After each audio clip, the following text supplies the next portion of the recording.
Yo, what's up with y'all boys and girls, man? Hey, it's Jay Briggs here continuing to cook up this NBA action, man. Y'all know we do here on the Jam Session. We cook up every single game, every single day, man. Money Making Sunday, ladies and gentlemen, we're here. Game 2 of the NBA Finals, man. Indiana Pacers, Oklahoma City Thunder buddies. I'm here to let you guys know my thoughts, my opinions, get you guys the information you need to know, and get you, ladies and gentlemen, in and out of here, man. Pumped up. Game 1 was a game for the books. We cashed huge.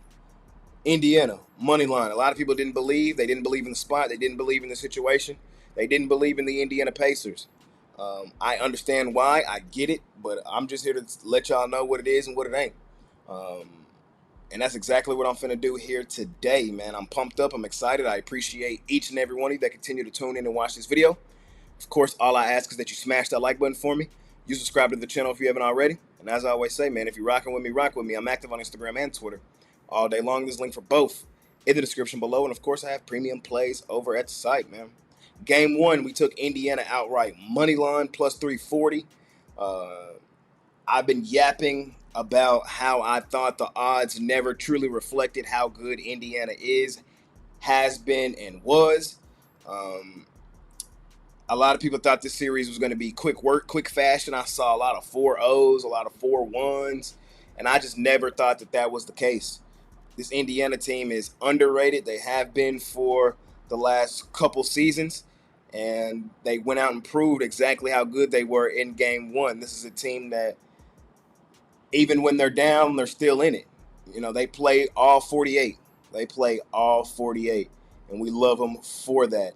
On the other side is our Oklahoma City Thunder buddies, our favorite money-making team, Oklahoma City, man. Thunder buddies for life.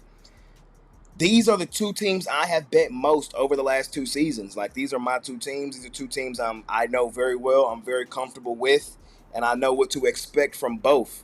And that's why I was on Indiana money line in that Game 1. I just honestly, wholeheartedly believe they had a really good chance to go in there and win that game outright, and that's exactly what they went in there and did. Now up 1-0, they've already done what they needed to do. They stole home court advantage. I think Oklahoma City blows them out tonight. I'm on the Thunder buddies. I'm going to lay the points with Oklahoma City here in this one. Oklahoma City did control Game 1 throughout most of it.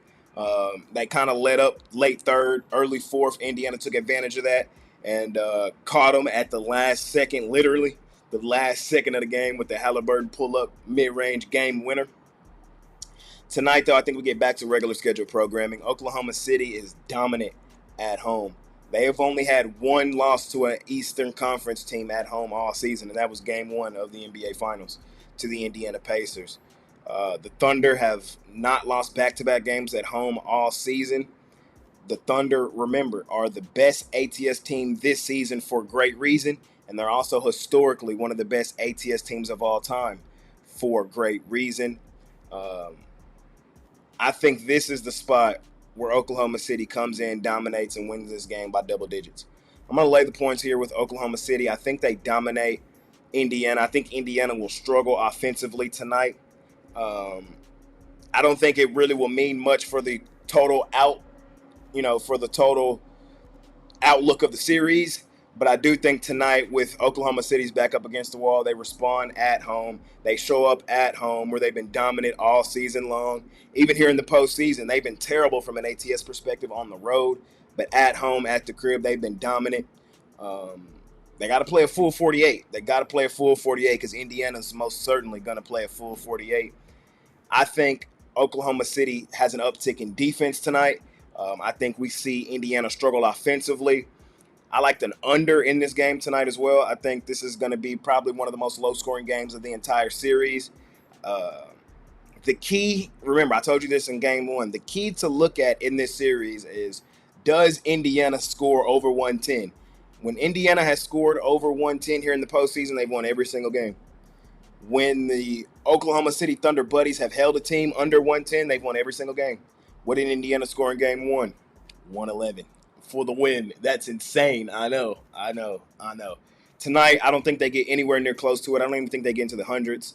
I'm looking at this one something like I'm going to say, I don't want to say the score, but I think I think Indiana is held under 100 points, and I think Oklahoma City has probably its best game of the series tonight. This is probably going to be the most lopsided game of the entire series, and I'm leaning on the Oklahoma City Thunder Buddies in the bounce-back game at home. That also happens to be a revenge game with their back up against the wall, looking to avoid falling down 0-2, heading to Indiana. So that's my thoughts, ladies and gentlemen. That's how I see tonight playing out. I got the Oklahoma City Thunder Buddies dominating Indiana tonight. I have this game falling underneath the total. I think the role players for Oklahoma City have a better game today. They were really limited in game one. That was due to Indiana's game plan. Shea beat us from the mid-range, scored 50 from the mid-range and beat us, kind of similar to what Dallas did to Oklahoma City in the playoffs last season. I think tonight, though, the MVP does do it. I do. I would probably take Shea over tonight. I think he goes and gets his, puts his head down, gets to the rack, gets to the free throw line, gets to that mid-range, and he plays his game tonight. I think he's going to get the superstar whistle that, we've become accustomed to seeing in certain games. I'm telling y'all, I think this is going to be a long series, and that's all I said from the beginning. I never thought this was going to be a quick series. I never thought either team was just going to dominate the other. I thought this series was going 6 or 7. Took Indiana moneyline game one. We cashed there tonight. I like Oklahoma City to handle business, dominate, and I like this game to fall underneath the total. Ladies and gentlemen, I appreciate y'all more than y'all know, man. Money making Sunday. I'll be home tonight, finally, man. It's been a long trip, man. But I will be home tonight, so we'll be back to regular scheduled programming next time you see me. Shout out Miami, man. That's where I am right now, man. Shout out Miami. We in Miami, turning up another notch. That's all I got for y'all tonight, ladies and gentlemen, man. Appreciate y'all more than y'all know. It's been your guy, Jay Briggs. Let's do the damn thing tonight, man. Let's keep this momentum rolling forward. We saw the board extremely well in the conference finals, and we're just looking to do the exact same here in the NBA finals, man. See y'all tomorrow. I'm out of here. Peace.